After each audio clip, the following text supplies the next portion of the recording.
વિદ્યાર્થીઓ ચોથા ચેપ્ટરમાં અત્યાર સુધી આપણે વિદ્યુતભારોની ગતિના કારણે મળતો ચુંબકીય ક્ષેત્ર, ચુંબકીય ડાયપોલ મોમેન્ટ આવા સમીકરણ તારવેલા. ચુંબકીય ડાયપોલ મોમેન્ટ માટે અક્ષ પર અને વિષુવરેખા પર પણ વિદ્યુત ક્ષેત્રના સમીકરણ તારવ્યા છે.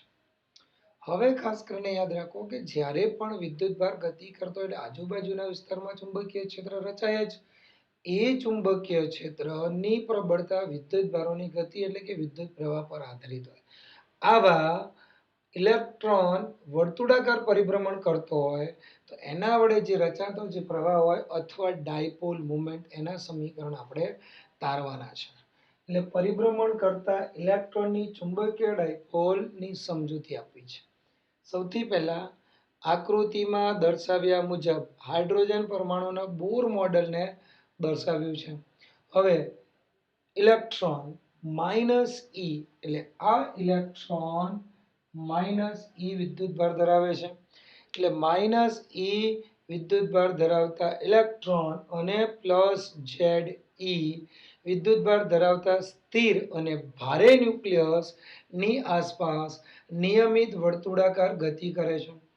તેથી રચાતો વિદ્યુત પ્રવાહ I E/T. સમીકરણ 1. જ્યારે પણ વિદ્યુતભાર ગતિ કરતો હોય તો તેના કારણે રચાતો વિદ્યુત પ્રવાહ I Q/T. Q ની જગ્યાએ વીજભાર એક ઇલેક્ટ્રોન એટલે આ જ સમીકરણમાં E ની રકમ મળે છે. હકીકતમાં જોવા જઈએ તો I Q/T પણ ક્વોન્ટાઇઝેશનના સમીકરણ Q Ne. હાઇડ્રોજન માટે N 1. જ્યારે પણ ઇલેક્ટ્રોન ગતિ કરતો હોય ત્યારે તેની ઝડપ V વર્તુળાકાર ગતિ કરતો હોય એટલે ઝડપ પરિઘના છેદમાં આવર્તકાળ એટલે પરિઘ 2πr/T circumference upon time period. આ જ સમીકરણ પરથી the T is equal to 2πr/V આ રકમ મળે છે. આ આવર્તકાળની રકમ સમીકરણ 1 માં મૂકતા વિદ્યુત પ્રવાહ the I is equal to હવે રકમ મૂકી દઈએ એટલે વિદ્યુત પ્રવાહનું મૂલ્ય I is equal to EV 2πr. આ સમીકરણ 2. હવે ઇલેક્ટ્રોન થી રચાતા વિદ્યુત પ્રવાહ સાથે સંકળાયેલ ચુંબકીય મોમેન્ટ અથવા ચુંબકીય મોમેન્ટની ચાક માત્રા. જ્યારે પણ વર્તુળાકાર ગતિ હોય અથવા વિદ્યુત પ્રવાહ હોય ત્યારે વિદ્યાર્થીઓ યાદ રાખજો ચુંબકીય ડાયપોલ મોમેન્ટ અથવા ચુંબકીય ચાક માત્રા μL is equal to NIA. જેના કારણે આપણે IA આ રીતે લખી શકીએ છીએ. ફરી યાદ રાખજો જ્યારે પણ ચુંબકીય ડાયપોલ મોમેન્ટ વિદ્યુત પ્રવાહને કારણે હોય ત્યારે એનું ડાયપોલ મોમેન્ટ અથવા ચાક માત્રા μL is equal to I into એ સમીકરણ મળે છે. એની જગ્યાએ જો ગજ્યો ચુંબક હોત તો PS into 2L એટલે PS એટલે કે ધ્રુવ સામર્થ્ય પોલ સ્ટ્રેન્થ. હવે આ જ સમીકરણમાં ચુંબકીય dipole moment μL is equal to I/R². ધ્યાનથી જુઓ વિદ્યાર્થીઓ, ખાસ કરીને એક વસ્તુ યાદ રાખજો, ઘણી બધી જગ્યાએ રેફરન્સ બુકમાં સ્મોલ m કેપિટલ M અથવા મ્યુ નો ઉપયોગ થાય છે ચુંબકીય ડાયપોલ મોમેન્ટની ચાક માત્રા દર્શાવવા માટે. આ એક વસ્તુ યાદ રાખજો. હવે આ જ સમીકરણ પરથી I ની રકમ મૂકી દે. I ની રકમ કેટલી એટલે સમીકરણ 2 ની રકમ મૂકી દઈએ એટલે μL is equal to EV/2πr into πr².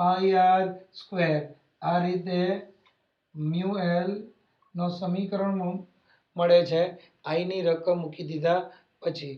હવે આ સમીકરણમાં એક વસ્તુ જુઓ, જે કેન્સલ આઉટ થતો પહેલા કેન્સલ આઉટ કરીએ.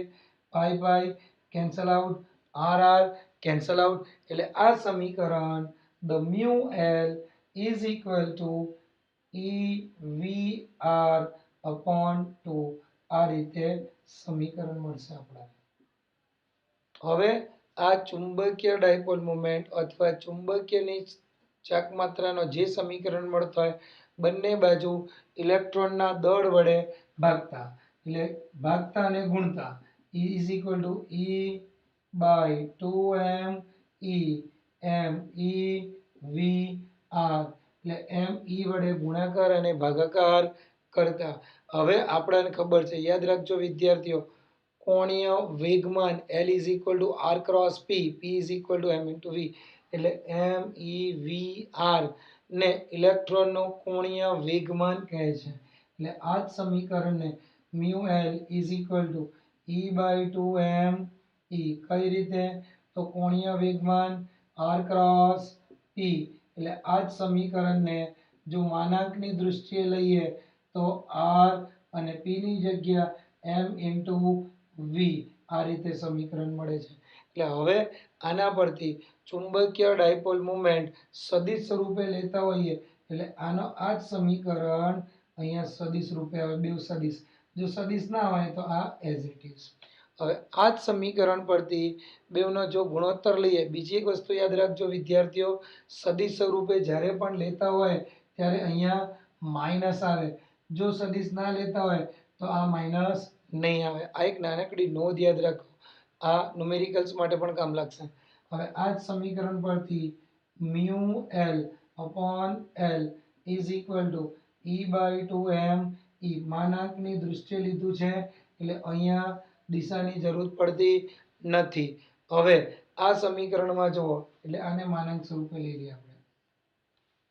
આ સમીકરણમાં mu by L અથવા E by 2m E, ધ્યાનથી સાંભળજો, mu L અથવા E by 2m E, આ ગુણોત્તરને ગાયરોમેગ્નેટિક ગુણોત્તર અથવા ગાયરોમેગ્નેટિક રેશિયો કહે છે, જેનું મૂલ્ય એટલે ઇલેક્ટ્રોન માટે તેનું મૂલ્ય 8.8 into 10 કુલમ પર કેજી.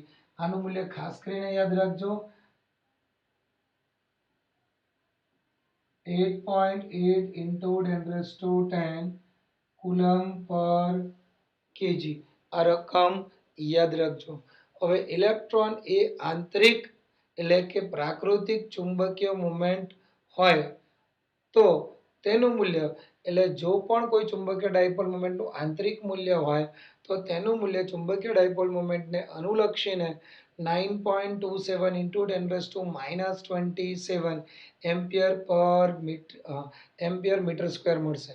ફરી ધ્યાનથી સાંભળો, ઇલેક્ટ્રોનને આંતરિક ચુંબકીય ડાયપોલ મોમેન્ટ પણ હોય છે, એટલે એ આંતરિક ચુંબકીય ડાયપોલ મોમેન્ટનું મૂલ્ય ઇલેક્ટ્રોન માટે 9.27 ગુણ્યા 10 - 24 એમ્પિયર મીટર સ્ક્વેર મળે છે, જેને ચુંબકીય ચાકમાત્રા અથવા ચુંબકીય મોમેન્ટ પણ કહે છે. એટલે ગાયરોમેગ્નેટિક રેશિયો અથવા કોઈ પણ પરિભ્રમણ કરતા ઇલેક્ટ્રોનની ચુંબકીય ડાયપોલ મોમેન્ટ માટે આ સમીકરણો યાદ રાખજો, જે બ્રેકેટ કરેલા છે ખાસ કરીને ન્યુમેરિકલ્સ માટે. હવે આ ગાયરોમેગ્નેટિક રેશિયો અને અમુક ચુંબકીય ક્ષેત્ર રેખાઓની લાક્ષણિકતાઓ અને વિદ્યુત ક્ષેત્રની પ્રબળતા પરથી નવો ટોપિક ચાલુ કરીએ, ગેલ્વેનોમીટર. સૌથી પહેલા તો ગેલ્વેનોમીટરની જ્યારે પણ વાત કરીએ યાદ રાખજો વિદ્યાર્થીઓ, ગેલ્વેનોમીટર એટલે એક જાતનો ડિવાઇસ. જ્યારે પણ તમે લેબમાં જતા હોય એટલે ગેલ્વેનોમીટર, એમીટર, વોલ્ટમીટર એવું ઘણું બધું જોવા મળે છે.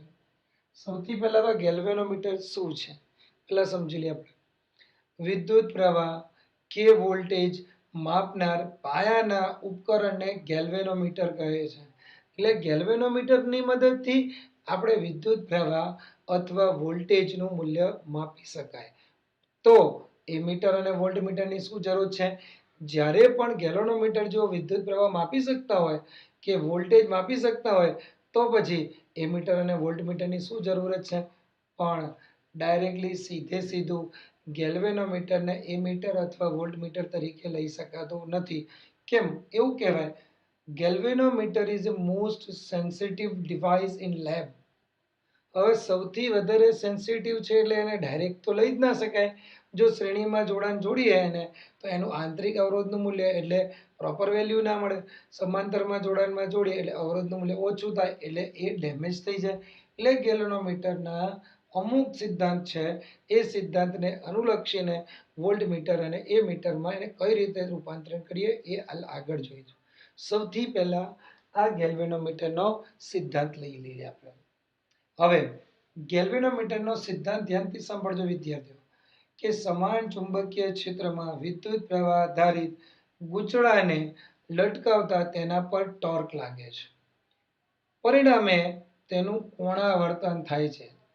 હવે ધ્યાનથી જુઓ, મારી પાસે આ એક ચુંબક છે, એને બીજા ચુંબકીય ક્ષેત્રમાં મૂકો.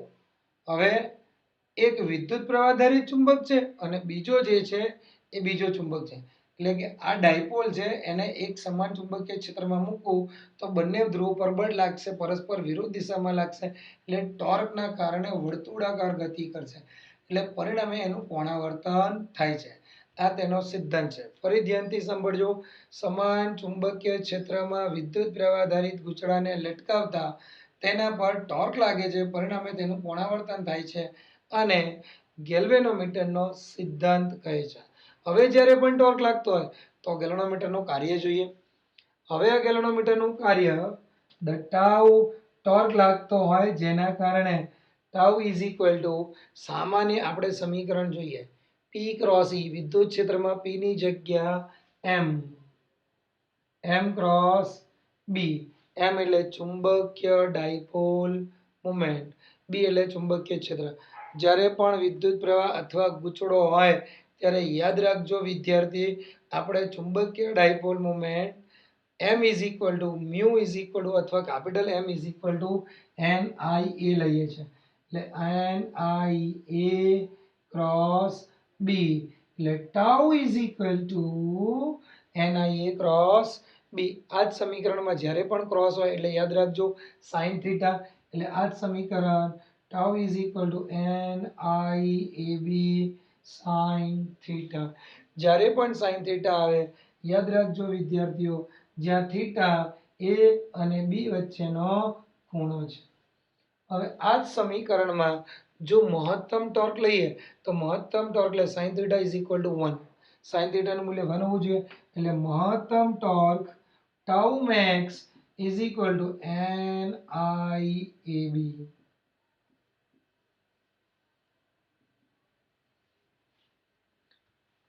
હવે જ્યારે પણ સ્પ્રિંગ હોય અને એ સ્પ્રિંગમાં પુનઃસ્થાપક ટોર્ક લાગતું હોય ત્યારે યાદ રાખજો કે પુનઃસ્થાપક ટોર્ક જે દિશામાં બળ લાગતું હોય એના વિરુદ્ધ દિશામાં મળશે.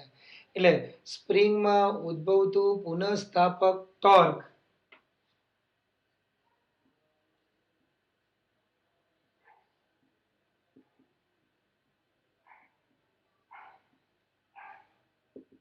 ટાઉ ઇઝ ઇક્વલ ટુ, હકીકતમાં જોઈએ તો હુકનો નિયમ એવું કહે છે કોઈ પણ સ્પ્રિંગમાં, યાદ રાખજો 11માં ઓલરેડી આપણે વાંચી ગયા છે, કોઈ પણ સ્પ્રિંગમાં ઉદ્ભવતું ટોર્ક તેના પુનઃ કોણ એટલે કે કોણાવર્તનના સમપ્રમાણમાં હોય. એટલે જેટલું ટોર્ક લાગશે એનું પુનઃ કોણાવર્તન એટલે કે ફરી પુનઃસ્થાપન માટે પણ એટલું ટોર્ક એના વિરુદ્ધ દિશામાં લાગશે, એટલે કે એકબીજાના સમપ્રમાણમાં.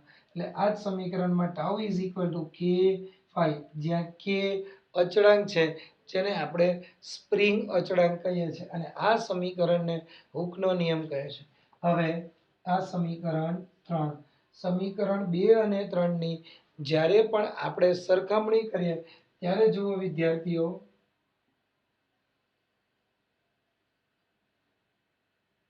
K5 is equal to NIAB. પુનઃસ્થાપક ટોર્ક અને મહત્તમ ટોર્કની જ્યારે પણ સરખામણી કરીએ તો સમીકરણ મળે છે. એટલે આપણે આ જ સમીકરણને આ રીતે કહી શકાય, the phi is equal to, આ જ સમીકરણને NAB upon K અને I, એટલે phi સમપ્રમાણમાં I. વિદ્યાર્થીઓ ધ્યાનથી જુઓ, આ જ સમીકરણ પરથી ગેલ્વેનોમીટર નો સિદ્ધાંત આપણે એવું કહીએ, સમાન ચુંબકીય ક્ષેત્રમાં વિદ્યુત પ્રવાહ ધારિત ગૂંચળાને લટકાવતા તેના પર ટોર્ક લાગે છે, પરિણામે તેનું કોણાવર્તન થાય છે અને આ કોણાવર્તન વહેતા વિદ્યુત પ્રવાહના સમપ્રમાણમાં હોય. સામાન્ય કહું એક એક શોર્ટ સેન્ટેન્સમાં કાં તો ટીએસટી ફોર્મેશન મુજબ એનો એકદમ સિદ્ધાંત કઈ રીતે કે ગેલ્વેનોમીટરમાં થતું કોણાવર્તન તેમાંથી વહેતા વિદ્યુત પ્રવાહના સમપ્રમાણમાં હોય છે. આ એક વસ્તુ યાદ રાખજો. હવે આ જ સમીકરણ પરથી આપણે ગેલ્વેનોમીટરનો સિદ્ધાંત જોઈએ. ફરી યાદ રાખો વિદ્યાર્થી, ગેલ્વેનોમીટરના સિદ્ધાંત માટે કાં તો ગેલ્વેનોમીટરને શ્રેણીમાં જોડવું પડશે કાં તો સમાંતરમાં જોડવું પડશે. એના માટે આપણે એને એમીટર તરીકે અથવા વોલ્ટમીટર તરીકે એનો ઉપયોગ કરી શકીએ છીએ. બીજી એક વસ્તુ યાદ રાખો, જ્યારે પણ આવા દાખલાઓનો ઉપયોગ કરીએ, જેમ આ જે પરિભ્રમણ કરતા ઇલેક્ટ્રોનની ચુંબકીય dipole moment I is equal to EV upon 2 pi r, gyromagnetic ratio most IMP, gyromagnetic ગુણોત્તર mu L by L અથવા E by 2 me, એના પરથી એનું મૂલ્ય શોધી શકાય. E નું મૂલ્ય મૂળભૂત વીજભાર, me ઇલેક્ટ્રોનનો દળ, એટલે એના પરથી આપણે મૂલ્ય એનું શોધી શકીએ. અને એના પછી આપણે ગેલ્વેનોમીટર. હવે આ સમજૂતી પરથી એક વસ્તુ ખબર પડી કે આપણે જે ન્યુક્લિયસમાં લેતા હતા, યાદ કરો, હાઇડ્રોજન પરમાણુના ન્યુક્લિયસમાં Ze, જ્યાં Z શું છે, એટલે એના માટે એક વસ્તુ યાદ રાખો વિદ્યાર્થીઓ,